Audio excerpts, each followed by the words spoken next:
This was the final significant step of the Civil Rights Movement, 1965, a push for voting rights. But when marchers tried to walk across this bridge in Selma, Alabama,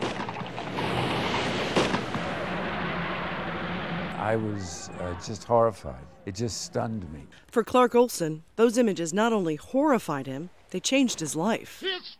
He heard the call of Dr. Martin Luther King for ministers of all races and religions to come to Selma. The theory, police wouldn't attack the clergy. But his faith would not protect him or two fellow ministers. Leaving this diner in Selma, they took a wrong turn and ran into a group of white men. They came across the street rather hurriedly. One of them was carrying a club, and we whispered to each other, just keep on walking. Turned around and saw the man swing the club. And I heard the sound of that hitting Jim's head, a sound that I will not forget. And then I ran.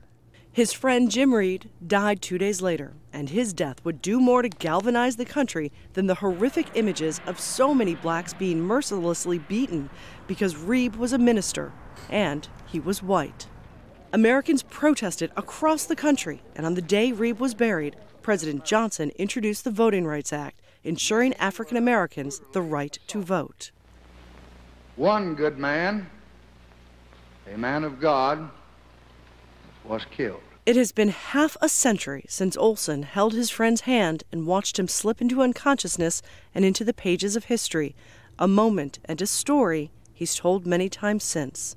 To, at this time in my life, have had so many opportunities to talk to people about this.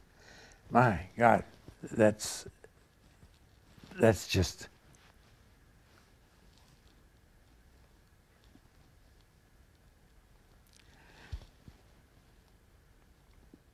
It's a gift.